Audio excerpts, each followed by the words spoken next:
Um, I have a channel to maintain, so I gotta keep composure.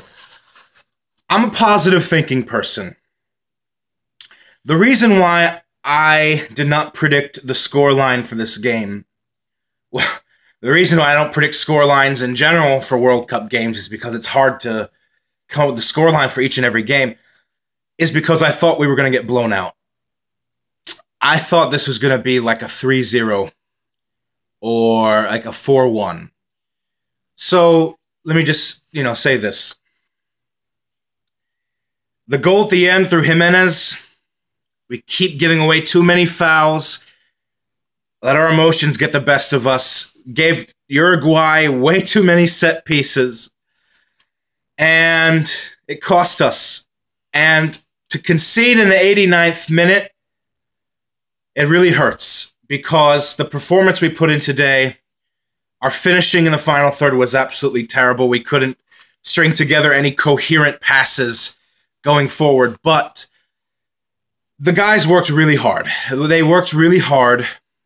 Really, in the first half, Higazi was our best player. Defensively, we were very compact, tight squeezing. We got lucky a few times because Suarez hitting the side netting.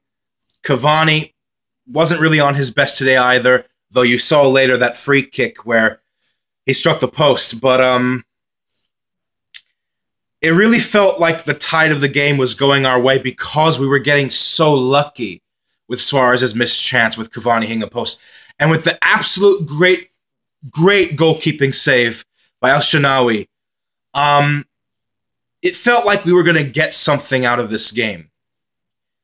And my only hope is this doesn't destroy their confidence to the point where we're unable to put on such a good defensive performance in the rest of our two games.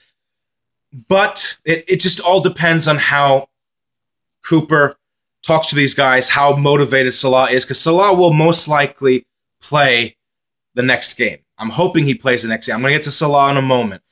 But I think we can be proud of the performance we put in today. This was a team that is completely starved of any goal-scoring talent up front. We have Trezeguet got on the end of a couple of chances.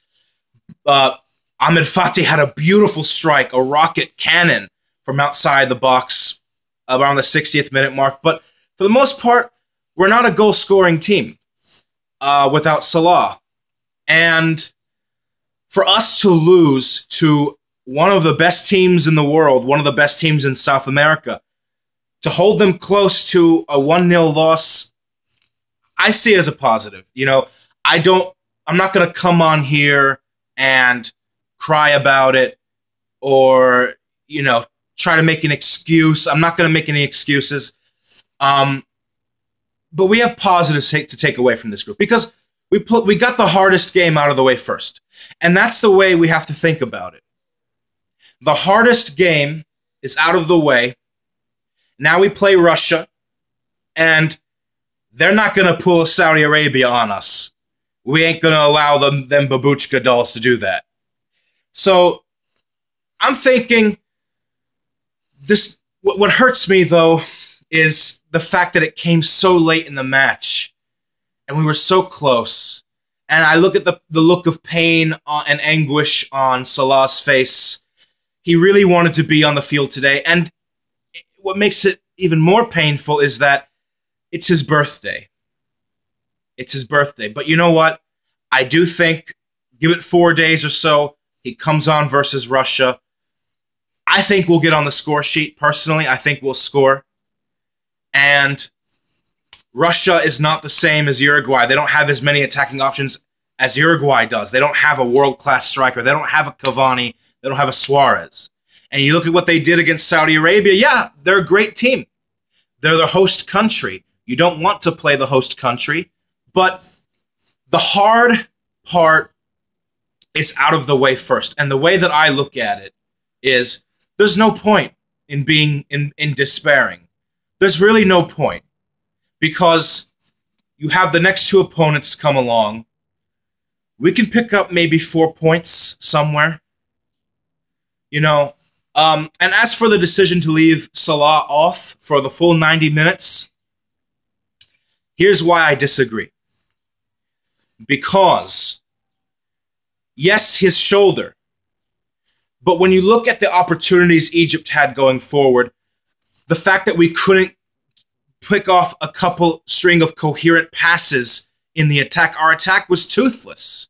Trezeguet and Fati had the only really two good chances of the game, and that's it. The rest of the game was about remaining disciplined in the back line.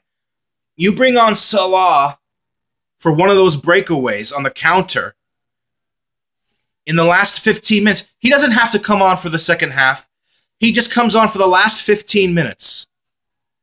He gets on the end of one of those loose balls on the counter.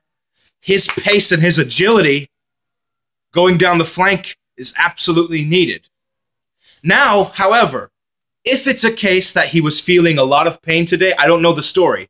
We hear different stories, right? If it was a case that he was absolutely unable to play, then I understand. I understand Cooper's decision. But if it was the case that he could have come on for 15, 20 minutes and he could have proved the difference because playing for a draw against a far superior team is so risky, I say you bring him on. Because it's a roll of the dice either way. You play for a draw against a far superior team, but you keep it stalemate for so long, all Salah needs to do is get on the end of one of those long balls on the counter. We could be looking at a different story right now. But all in all, I'm actually proud of the performance. I thought the defending was noble. I thought it was noble. We worked really hard today. We worked really hard, and I'm confident we can get a result against Russia. I believe in my team. We're not a one-man team. We're very astute defensively. We can get a result. So, always gonna love. Always gonna love. Always gonna love. We didn't get blown out. We didn't get blown out.